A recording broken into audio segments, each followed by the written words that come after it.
Hello दोस्तों, welcome to जो पक्की शुभम। तो आज की इस वीडियो में हम दिल्ली पुलिस के गाइडेंस बैच का डेमो देखेंगे। मैं आपको समझाऊंगा कि आपको किस तरीके से टारगेट्स फॉलो करने होते हैं और टारगेट भी दिखाऊंगा कि कैसे टारगेट आपको दिए जाते हैं। साथ के साथ किस टाइप के स्टूडेंट हैं जो इसमें इनरोल कर सकते हैं। इसके अलावा काफ़ी स्टूडेंट ऐसे होंगे जो इन तीनों एग्जाम को टारगेट कर रहे होंगे लेकिन मैनेज नहीं कर पा रहे। उनको पता है कि मैं एलिजिबल हूँ AWTPO के लिए भी, पर लेकिन मैं बैकअप में कांस्टेबल को भी लेकर चलना चाहता हूँ, लेकिन पढ़ाई का जो रूटीन है वो किस तरीके से होना चाहिए। ठीक है, काफ़ी अलग अलग डाउट है, हर एक चीज़ क्लियर कर दूंगा, बस वीडियो देखते जाओ। ये 100 डेज़ का चैलेंज है। काफ़ी लोगों को लग रहा होगा भाई वीडियो देखती थंबनेल कि 100 डेज़ तो बचे भी नहीं है। तो ये ऑलरेडी टारगेट सीरीज स्टार्ट हो चुकी है, जैसे कि यहाँ पे लिखा हुआ है 28 जुलाई।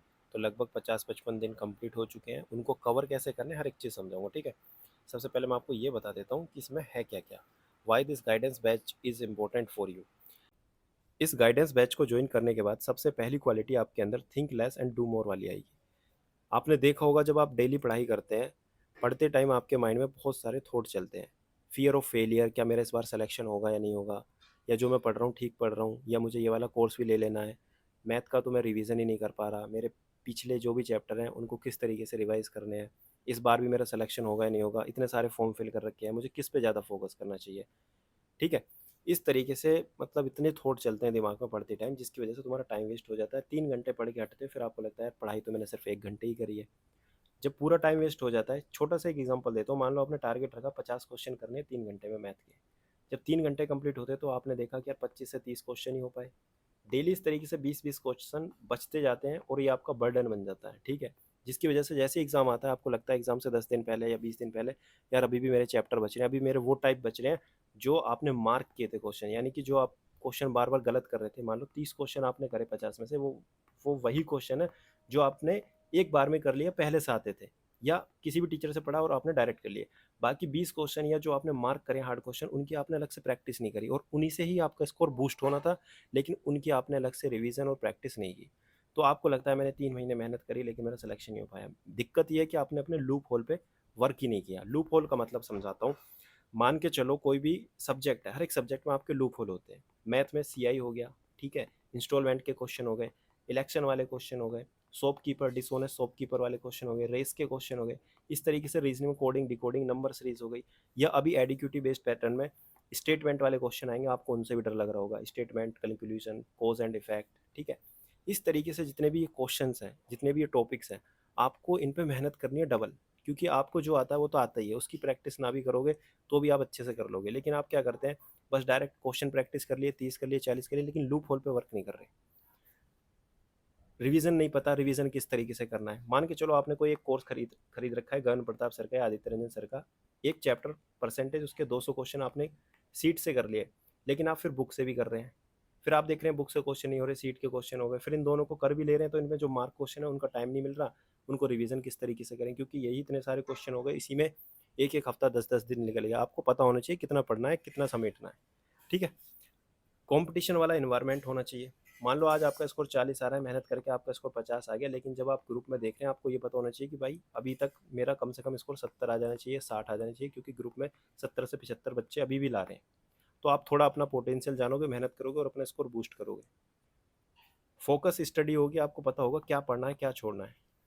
डाउट ग्रुप में आप अपने डाउट भेज सकते हैं, जो भी क्वेश्चन से रिलेटेड डाउट है। और संडे में वीकली जो भी RWA टेक्स्ट बुक का लाइव मॉक होगा उसका स्कोर भी भेजना है, परफॉर्मेंस का एनालिसिस भी करना है।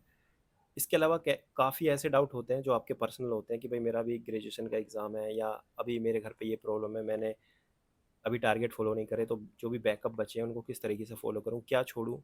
ठीक है, डायरेक्ट पर्सनली पूछ सकते हैं कि मेरी एडवांस मैथ ठीक है, बस मेरे अरिथमेटिक के चैप्टर बचे हैं, क्या उनको पहले कर सकता हूँ। बहुत से अलग अलग डाउट होते हैं। ठीक है, या मैंने 3 फॉर्म भरे हैं, इसमें ये वाला एग्जाम में मेरा इतना स्कोर आ रहा है, अभी बीच में ये वाला एग्जाम आ गया, इसको देने जाना चाहिए, या इसके मॉक कहाँ से लगाने हैं। इस तरीके से जो भी पर्सनल डाउट है वो आप मुझे डायरेक्ट व्हाट्सएप पर भेज सकते हैं। ठीक है, कोई भी मैसेज टेलीग्राम पे मत करना, क्योंकि टेलीग्राम पे काफ़ी सारे ग्रुप ऐड होते हैं, जिसकी वजह से मैसेज ऊपर नीचे हो जाते हैं। काफ़ी लोगों के मैसेज आते हैं, मैं देख नहीं पाता, बाई चांस देख लिया तो अलग बात है, लेकिन सभी को यहाँ पे ही मैसेज करना है। ठीक है, रिप्लाई मिल जाएगा, आज नहीं तो कल रिप्लाई जरूर मिलेगा, लेकिन मैसेज कर देना।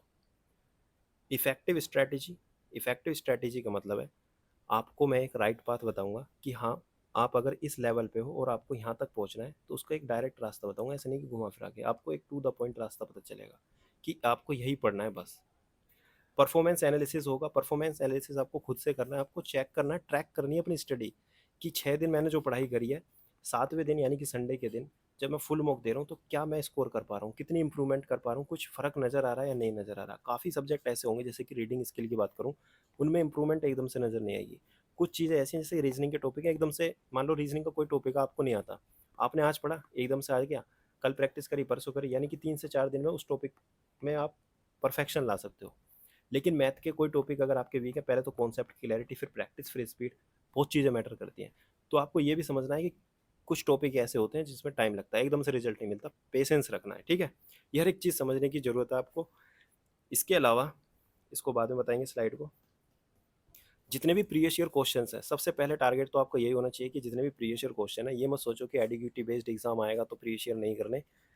प्रीवियस ईयर की आपको अलग से प्रैक्टिस नहीं करनी, सारे के सारे प्रीवियस ईयर सेक्शनल मॉक से कंप्लीट करा रखे हैं मैंने, ठीक है।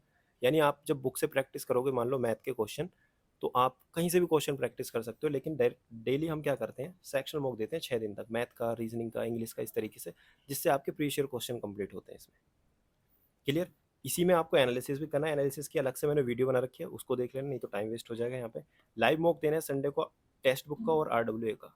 मैं आपको ये भी बताता हूँ कि कौन सा रिलेवेंट मॉक है। मैंने ये भी बता रखा है कि RW में कई बार बहुत ज़्यादा एरर हो जाती है, परसेंटाइल भी गलत दिखाते हैं, तो टेक्स्ट बुक के भी देने हैं, लेकिन अब अच्छा लेवल बना दिया RW ने, तो वहाँ से भी देने हैं, ठीक है। इस तरीके से मतलब देते रहना, हार्ड और इजी दोनों मॉक की प्रैक्टिस होनी चाहिए। इजी की प्रैक्टिस करोगे तो एग्जाम में बाई चांस हार्ड मॉक आ गया तो आपको झटका लगेगा, आप समझ नहीं पाएंगे। इसलिए हर तरीके के मॉक देने हैं। आप यहाँ पे सिर्फ प्रैक्टिस कर रहे हो अभी एग्जाम से पहले, तो ये मत सोचो मेरा स्कोर कम आ रहा है, ये सिर्फ एक तरीके की प्रैक्टिस है। स्कोर पे फोकस मत करो, ये देखो कि मैं किस तरीके से परफॉर्मेंस अपनी दे रहा हूँ, ठीक है। चाहे हार्ड मॉक आए, चाहे कैसा भी आए। टाइम मैनेजमेंट सीखना है सब्जेक्ट वाइज, मॉक में भी और डेली रूटीन में भी। डेली रूटीन में इस तरीके से कि मैथ को कितने घंटे देना चाहिए। मेरी मैथ बहुत ज़्यादा स्ट्रॉन्ग है, तो सिर्फ 1 से 1.5 घंटे फॉर्मूला और नोट्स रिवीजन करके भी काम चल जाएगा। बाकी टाइम मुझे जीके को देना है। कई ऐसे स्टूडेंट हैं जिनकी जीके बहुत वीक है, मैथ ठीक ठाक है, लेकिन मैथ को ही टाइम दे रहे, जीके मन भी नहीं कर रहा उनका और पढ़ भी नहीं रहे और स्कोर भी कम आ रहा है। फिर सोच रहे हैं कि यार मेरा स्कोर क्यों नहीं बढ़ रहा। बिना पढ़े नहीं बढ़ेगा, ठीक है, मेहनत करनी पड़ेगी। रिवीजन नोटबुक, जो भी आप नोटबुक बनाओगे, जैसे मान लो एग्जांपल देता हूँ मैं इंग्लिश ग्रामर का, जो HCM वाले स्टूडेंट हैं, इंग्लिश ग्रामर मान लो आपने नोट्स बना रखे हैं बहुत ज़्यादा, लेकिन आपके नोट्स एक पेज में नाउन कंप्लीट होना चाहिए, इस तरीके से 15 से 20 पेज में आपकी ग्रामर कंप्लीट होनी चाहिए, जिससे आप एग्जाम से पहले एक दिन में ही अपने जो नोट्स हैं ग्रामर के वो रिवाइज कर पाएँ। ऐसा नहीं कि ग्रामर के नोट्स कंप्लीट रिवाइज करने में भी 15-15 दिन लग रहे हैं, एक चैप्टर को एक दिन दे रहे हो। ऐसे ही मैथ में मान लो मेंसुरेशन के आपको रिवीजन करने हैं फॉर्मूले, तो आपको वही फॉर्मूले लिखने हैं जो आपको लगता है कि मैं बार बार बोलता हूँ, पिरामिड के, प्रिज्म के, ठीक है, या स्पेयर के, या फ्रस्टम के, कोन के, जिसके भी आपको लग रहे हैं, जिसका लग रहा है कि वॉल्यूम का बोल रहे हो तो वॉल्यूम का। ऐसा नहीं कि पूरे नोट्स ही बना रखे हैं उन्हीं को बार बार पढ़ रहे हो। जो चीज़ आती है उसको पढ़ के टाइम वेस्ट नहीं करना, ठीक है। रिवीजन नोटबुक आपका स्कोर बूस्टर का काम करेगी। ये वही बुक है जहाँ से आपके नंबर कट रहे हैं, जो चीज़ आप भूल रहे हो उसी से आपका स्कोर बूस्ट होगा, या अलग अलग टाइप के क्वेश्चंस भी। परसेंटाइल और एक्यूरेसी पे फोकस करके आप अपनी रैंक बूस्ट करोगे। ये DPSM और DPAW के लिए आपको रैंक ही लानी पड़ेगी, तभी आपका सिलेक्शन होगा। आप सोच रहे नंबर से काम चल जाएगा, रैंक के लिए लड़ो, ठीक है। क्लैरिटी होनी चाहिए कि भाई किस में मेरा सिलेक्शन के चांस ज़्यादा है, DPSM, DPAW, TPO या DP कांस्टेबल, मैं किस तरीके का हूँ ये मुझे खुद को पता है। मेरा फिजिकल अच्छा है, जीके में मेहनत करके कर लूँगा, मैं DP कांस्टेबल में सिलेक्शन ले लूँगा। मेरी टाइपिंग अच्छी है नहीं, लेकिन मैं कर सकता हूँ या मैं कर रहा हूँ, हर एक चीज़ आपको पता होनी चाहिए। उसी तरीके से आपको अपना एग्ज़ाम सेलेक्ट करना है। बाद में कोई नहीं पूछेगा कि 1 नंबर से रह गया, 2 नंबर से रह गया, या मेरा DPSM में 90 स्कोर था लेकिन मैं टाइपिंग में रह गया या फिजिकल में रह गया। फाइनल सिलेक्शन ही आपका रिजल्ट है, चाहे आप पढ़ो या मत पढ़ो, ठीक है। तो ये चीज़ दिमाग में रखना। 6 दिन पढ़ाई करनी है, एक दिन आपका क्या रहेगा, रिवीजन का रहेगा और परफॉर्मेंस एनालिसिस। डेली 8 से 10 घंटे पढ़ने हैं, जरूरी नहीं है कि 12-14 घंटे ही पढ़ो। 8 से 10 घंटे इफेक्टिव आ रहे हैं, इतना पढ़ के देखो। 6 दिन 7 दिन आपको रिजल्ट जरूर मिलेगा। आपके मन में एक अंदर से पॉजिटिविटी आएगी कि हाँ यार मैं कुछ कर रहा हूँ। वेयर टू स्टार्ट, कहाँ से स्टार्ट करना है, ठीक है। पहले मैं आपको डेमो ही दिखा देता हूँ। जब आप ग्रुप ज्वाइन करेंगे तो आपके पास ऐसे 4 ऑप्शन होंगे, DP constable, DPHCM, DPAW, TPO and important notification. जिसका भी टारगेट आपको फॉलो करना है उस पर क्लिक कर सकते हैं, या तीनों के फॉलो करने तो तीनों ग्रुप में जा सकते हैं, ठीक है। और इम्पोर्टेंट नोटिफिकेशन में मैं आपको काम की बातें बताता हूँ, या नोटिफिकेशन कोई भी रिलीज़ हुई है, या SSC से रिलेटेड, टाइपिंग से रिलेटेड, फिजिकल से रिलेटेड जो भी चीज़ें वो आपको यहाँ पे मिल जाएंगी। कुछ ऐसी चीज़ें भी मुझे गाइड करनी होती हैं जो आपके लिए बहुत ज़्यादा इंपॉर्टेंट है। जैसे कि यहाँ पे देखो इंपॉर्टेंट नोटिफिकेशन में पहले काम की बात, डीपी कांस्टेबल को संडे छोड़कर रनिंग करनी है, ठीक है। डीपीएससी वालों को क्या करना है, डीपीएडब्ल्यूटीपीओ वालों को क्या करना है, किस में सिलेक्शन होने के चांस ज़्यादा हैं, ठीक है। हर एक चीज़ में समझाता रहता हूँ। जैसे कि लूप होल के बारे में मैंने बताया था, यहाँ पर रीजनिंग के लूप होल भी डाले हैं। आप एक बार चेक करो वीडियो को पॉज करके कि यह वही चैप्टर्स है जहाँ से आपके नंबर कट रहे या नहीं कट रहे, ठीक है। लास्ट के देखो 4-5 चैप्टर देखो, क्रिटिकल रीजनिंग, रैंकिंग, इनइक्वालिटी, ये वो चैप्टर हैं जो आजकल एडीक्यूटी पूछ रहा है, ठीक है। और जनरल नॉलेज के ओड वन आउट, कई बार ऐसा होता है ना कि करेंसी वगैरह पूछ लेते हैं या अलग अलग कंट्री की कैपिटल के नाम पूछे, लेकिन उसमें गलतियाँ हो जाती हैं। तो हर एक चीज़ मुझे पता है कहाँ पे आप गलती करते हो, तो वो हर एक टॉपिक मैं यहाँ पे करा रहा हूँ। ये लूप होल भी लिखे हैं। आपको लग रहा है नहीं मैं अपने टीचर से पढ़ना चाहता हूँ, तो मैंने चैप्टर के नाम लिख दिए, आप अपने टीचर से भी पढ़ सकते हैं। फिर यहाँ पे मैंने टाइम मैनेजमेंट भी लिखा हुआ है, देखो ये डीपी कांस्टेबल का टाइम मैनेजमेंट है। हर एक का टाइम मैनेजमेंट अलग होगा, डीपी एचसीएम का अलग होगा, डीपी एडब्ल्यूटीपीओ का अलग होगा। उसमें जीके में इतना टाइम नहीं देना, जैसे यहाँ पे जीके के 2 घंटे, नोट्स रिवीजन, प्रैक्टिस और स्टैटिक जीके और इसके करंट अफेयर के लिए अलग से टाइम देना है। ऐसे एडब्ल्यूटीपीओ में नहीं देना, उसमें साइंस को ज़्यादा देना है, ठीक है। तो हर एक चीज़ में समझाता हूँ, एक सेकंड रुको। यहाँ पे ये देखो रीजनिंग के जो एडिक्यूटी बेस्ड इंपॉर्टेंट टॉपिक्स हैं उनकी लिंक भी डाली हुई है, ठीक है। इंपॉर्टेंट नोटिफिकेशन में काम की चीज़ डालता हूँ। और ये देखो जो भी मैं वीडियो डालता हूँ, अगर किसी को कंप्यूटर के टॉपिक वाइज मॉक लगाने तो टेस्ट रैंकिंग ऐप पर लगा सकता है। हर एक चीज़ मैं यहाँ पे अपडेट करता रहता हूँ, ठीक है। और इसी में आपको जितने भी सोर्स हैं, जैसे यहाँ पे इंग्लिश का जो भी ग्रामर का कोर्स है, तरुण ग्रोवर का ग्रामर मिक्स प्रैक्टिस वोकैब हो गया, ठीक है, या रानी मैम के जो टॉप 1000 क्वेश्चन है, इसी से आपकी ग्रामर की प्रैक्टिस हो जाएगी, कोई बुक लेने की जरूरत नहीं है। और जब आप कॉम्प्रीहेंशन की प्रैक्टिस करते हैं तो टाइटल, टोन, थीम के क्वेश्चन गलत होते हैं तो वो भी लिखे हैं। मैथ में एडब्ल्यूटीपीओ में coordinate, sequence and series, permutation, combination, ये 3 चैप्टर जो अलग से पढ़ने हैं, मैंने अभी बताए भी थे। तो आपको इसके लिए यहाँ से कवर करना है सब कुछ। और मैथ के देखो loop hole, dishonest shopkeeper, race, thief, CI के अच्छे लेवल के क्वेश्चन आते हैं, कंपाउंड इंटरेस्ट के, चक्रवर्ती ब्याज के डीपी में, तो वो प्रैक्टिस करने, बोट एंड स्ट्रीम, इलेक्शन, इसी तरीके से मैं अपडेट करता रहता हूँ। रीजनिंग के हो गए, ठीक है। जीके के एफ आर बी से करने, या आपने नोट्स बनाए वहाँ से करने, प्रैक्टिस के लिए भी डाला हुआ है। कंप्यूटर का हो गया। और ये साइंस के देखो आपको एनसीईआरटी पढ़नी है, जो नहीं पढ़ रहा उसका स्कोर डाउन ही रहेगा, 15 से ऊपर नहीं जा पाएगा। तुक्के की बात थी पहले, नेगेटिव मार्किंग नहीं थी नेगेटिव मार्किंग नहीं थी कि 18 भी आ गए, 20 भी आ गए, लेकिन अब की बार नेगेटिव मार्किंग है तो आपको पढ़नी पड़ेगी एनसीईआरटी। वो बात अलग है कि एग्ज़ाम रियल में इजी भी आ सकता है, हार्ड भी आ सकता है, लेकिन आपको तैयारी दोनों तरीके से करनी पड़ेगी, ठीक है। 2022 में एनसीईआरटी से ही क्वेश्चन थे, आपने वीडियो देखी होगी। तो यहाँ पे ये मैंने एनसीईआरटी रीड ओनली, मतलब रीडिंग ओनली लिखा है। इसका मतलब ये है कि फिजिकल वर्ल्ड जो चैप्टर है क्लास 11th का पहला, उसमें आपको क्वेश्चंस की प्रैक्टिस नहीं करनी, सिर्फ एनसीईआरटी से रीड करके हाईलाइट करके वही बार बार रिवाइज करना है। चैप्टर 2 यूनिट एंड मेजरमेंट, इसके आपके क्वेश्चंस प्रैक्टिस करने हैं, साथ के साथ एनसीईआरटी पढ़नी है। क्वेश्चन कहाँ से प्रैक्टिस करने, ये मैंने लिंक डाली है सारी, ठीक है, प्रैक्टिस के लिए है, क्लियर। और कॉन्सेप्ट कहाँ से करने हैं, NCERT book underline and your notes, या आरएस सर की वीडियो देख सकते हैं। केमिस्ट्री के लिए भी बता रखा है। केमिस्ट्री के लिए देखो 4 ही चैप्टर मैंने बताए थे ना, वही कर रहे हैं। देखो यहाँ पे, एक सेकेंड, अभी मैं direct A W T P O को ही, एक मेरी बैटरी लो हो गई, A W T P O को ही खोल देता हूँ टारगेट। इसमें देखो A W T P O का टारगेट का टाइम मैनेजमेंट देखो, एक बार दिख रहा होगा, देखो वहाँ का अलग था, यहाँ का अलग है। और यहाँ पे एक ये देखो पीडीएफ, ये आपको ऑफिशियल सिलेबस है साइंस का, एडब्ल्यूटीपीओ का। और यहाँ पे मैंने आपको वो चैप्टर बताए जो आपको पढ़ने हैं एनसीईआरटी से। क्लास 11th के लेफ्ट साइड, क्लास 12th के राइट साइड, सिर्फ 4 टॉपिक हैं। ये केमिस्ट्री के टॉपिक हैं 11th के और 12th के। आपको लग रहा है बहुत ज़्यादा वीक है, तो आप 9th 10th की भी केमिस्ट्री और फिजिक्स पढ़ सकते हैं। कौन कौन से टॉपिक पढ़ने हैं उसके नाम भी लिखे हैं। इसके अलावा ये तो मैं बता चुका, ये डे 1 का टारगेट है। इसमें लिंक नहीं दी, क्योंकि इसमें सोर्स, जैसे ही आप यहाँ पे क्लिक करोगे, देखो लास्ट में लिख रहा है सोर्स एंड टीचर, तो आपको सोर्स और टीचर डायरेक्ट पहुंच जाओगे, क्योंकि प्रैक्टिस और रिवीजन सीरीज है। इसमें मैंने मैथ वगैरह की लिंक नहीं डाली, क्योंकि हर एक स्टूडेंट अलग अलग टीचर से पढ़ रहा है। इससे पहले 2.0 टारगेट सीरीज है 2025 की डीपी की, वो भी दिखाऊंगा अभी। उसमें हर एक टॉपिक के नीचे लिंक है, लेकिन इसमें जहाँ जरूरत है वहीं मैंने लिंक डाली। जैसे रीजनिंग के आपके सबसे पहले देखो, अभी मैंने बताया था लूप होल। लूप होल कौन सा था, फिगर सीरीज। फिगर सीरीज के क्वेश्चन गलत होते हैं ना, ये वाले आपने देखे होंगे, आप गलत करते हो, आपको समझ नहीं आते। सबसे पहले दिन वही टारगेट दिया वीडियो की लिंक के साथ, ठीक है। डे 1 आप देख सकते हैं सबसे ऊपर, ठीक है। अपने डेली टारगेट डायरी में लिखने हैं, नोटबुक में। फिर अपना प्लान करना है डे कि भाई मैं आज ये कंप्लीट कर पाऊंगा इतने बजे से इतने बजे, आज मुझे कहीं नहीं जाना, या जो भी है सबका प्लान और डे अलग अलग होगा, हर दिन एक सा नहीं होता। और सोर्स वगैरह भी लिखा है कि नंबर सिस्टम 5 दिन में कंप्लीट करना है, यानी प्रैक्टिस करनी है क्वेश्चंस की, ठीक है। इसमें ये भी लिखा है ऑल डीपी और सीएचएसएल, यानी कि लास्ट 2 साल के सीएचएसएल के क्वेश्चन भी करने हैं अगर डीपी एग्जाम के खत्म हो जाते हैं तो, क्योंकि आपको ये लगता है कि सीजीएल के करूँ या सीपीयू करूँ, तो सीएचएसएल लेवल के ही करने हैं। पॉलिटी बता दी, और static GK and current affair अलग से करेंगे, एक साथ नहीं करेंगे, लेकिन डीपी कांस्टेबल उसमें साथ के साथ कर रहे हैं, ठीक है, क्योंकि तरीका हर एक एग्जाम का पढ़ने का अलग होगा। इसमें यूनिट एंड मेजरमेंट है, 4 दिन में करना है, एनसीईआरटी रीड करनी है, अपने नोट्स बनाने हैं और प्रैक्टिस करना है यहाँ से क्वेश्चन क्वेश्चन प्रैक्टिस करने के बाद कोई भी चीज़ ऐसी मिलती है तो अपने नोट्स में अपडेट करनी है। सोर्स नीचे लिखा है, केमिस्ट्री आज नहीं कर रहे, कंप्यूटर नहीं कर रहे, रीजनिंग का बता दिया। इसके साथ देखो 7वें नंबर पर सेक्शन मॉक लिखा है, टेक्स्ट बुक से सेक्शन मॉक लगाने, मैथ के सीएचएसएल 2024 के, रीजनिंग के लगाने सीएचएसएल के, साइंस के अभी नहीं, जब प्रैक्टिस हो जाएगी एक बार, अभी हम तीसरी बार प्रैक्टिस कर रहे हैं साइंस की चैप्टर वाइज। इसके बाद हम मॉक लगाएंगे, कहाँ से लगाएंगे, यूट्यूब से, क्योंकि टेक्स्ट बुक पर अवेलेबल नहीं है। T20 अप्रोच क्या होती है, T20 अप्रोच अभी मैंने बीच में ही बताया था आपको शुरू में कि उसके हिसाब से आपको क्वेश्चन प्रैक्टिस करने, तो क्लिक क्लिक करोगे तो वहाँ पे पहुँच जाओ डायरेक्ट। अब मैं आपको दिखाता हूँ डीपी कांस्टेबल का। ये संडे का टारगेट होता है, 2 days revision day, revise your notes, RW या टेक्स्ट बुक पे आपको लाइव मॉक देना है, ठीक है, परसेंटाइल और स्क्रीनशॉट भेजना है जो भी आपका स्कोर आया है ग्रुप पे, ठीक है। इसका देखो यहाँ पे मैंने रूटीन बता रखा है, टाइम मैनेजमेंट इसका अलग है, जीके में देखो 2 घंटे ना।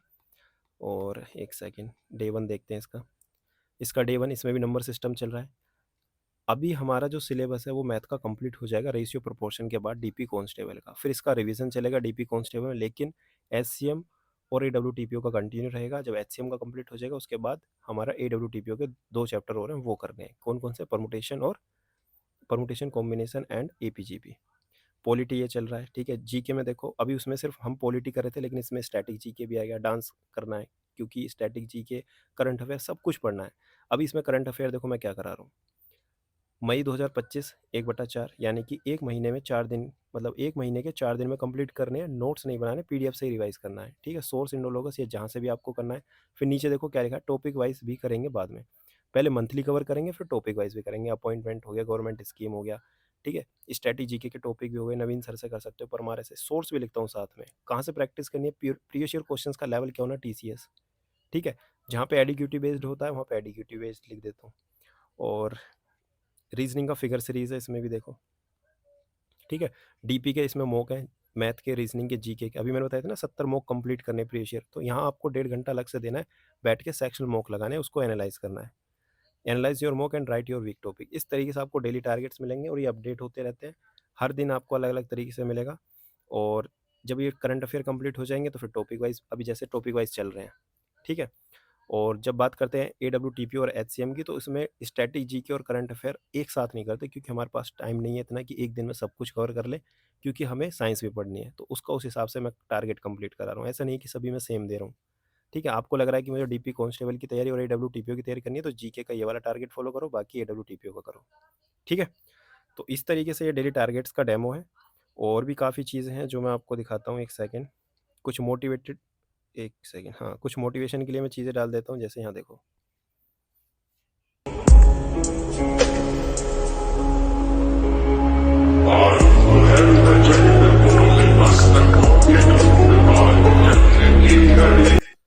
ये मेरा बैच बैंड है, जब मैंने डीपी HCM डीपी AWTPO का फिजिकल क्लियर किया था, और हो गया ऐसे, इस तरीके से वीडियो होती है। यहाँ पे ये देखो प्रैक्टिस बुक भी डाली है फिजिक्स की RS सर की, कैसे इसको सर्च करना है,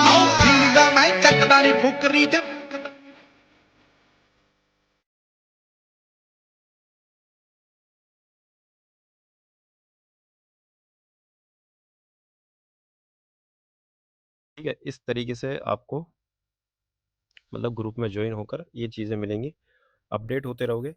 और साथ के साथ एक सेकंड, मेरा यूट्यूब चैनल खोलना, उसमें प्ले लिस्ट में जाना, डीपी HCM डीपी AWTP और डीपी कांस्टेबल, सबकी अलग अलग वीडियो। काफ़ी लोगों ने कमेंट की थी कि अरिथमेटिक और जो एडवांस है डीपी HCM और डीपी AWTP, इनका अलग अलग बताओ, लेकिन मैंने सब कुछ बता रखा है। बार बार आप क्या करते हो, वीडियो देखते नहीं, बस शुरू का थंबनेल देखा, स्किप कर दी, काम खत्म, फिर डाउट पूछते हो। हर एक चीज़ का सॉल्यूशन मिल जाएगा, हर एक चीज़ मैंने ना एक एक वीडियो में कवर कर रखी है, बस वीडियो देखो। जैसे यहाँ पे लिख रहा है अरिथमेटिक में डीपी HCM के 13 से 14 क्वेश्चन आते हैं और एडवांस के 6 से 7, AWTPO में 12 से 13 और 12 से 13 ही आपके किसके आते हैं, एडवांस के। और sequence and series, permutation and combination, ये 2 चैप्टर हैं जो आपको अलग से पढ़ने हैं, साथ के साथ कोऑर्डिनेट ज्योमेट्री भी। तो हर एक चीज़ मैंने इस वीडियो में समझाई थी, तो आपकी रेस्पॉन्सिबिलिटी है कि मैं देखूँ जाके एक बार, है ना। ये वाले टारगेट 2.0 बैच के हैं, जिसमें 120 दिन तक टारगेट चला था, हालांकि मैंने ये 150 दिन तक कर दिया था। इसमें देखो आपको हर एक टॉपिक के नीचे लिंक मिलेगी, जैसे मैथ में नंबर सिस्टम, एक वीडियो 3 दिन में कंप्लीट करनी है, लिंक मिली है। इसमें काउंटिंग ऑफ फिगर से स्टार्ट करा है, उसकी लिंक मिली है, यानी कि 3 दिन में कंप्लीट करना है, पहला दिन है आज। एंशियंट हिस्ट्री से स्टार्ट करा है, उसकी भी लिंक है। स्ट्रेटेजी की में कोई भी टास्क नहीं है, लेकिन यहाँ पे डीपी, एससीएम, एडब्ल्यूटीपी तीनों का एक ही टारगेट था, मतलब एक टारगेट मतलब है एक ही साथ था, अलग अलग ग्रुप नहीं बनाया, जैसे मैंने अभी अलग अलग डिवाइड कर रखा है प्रैक्टिस बैच में।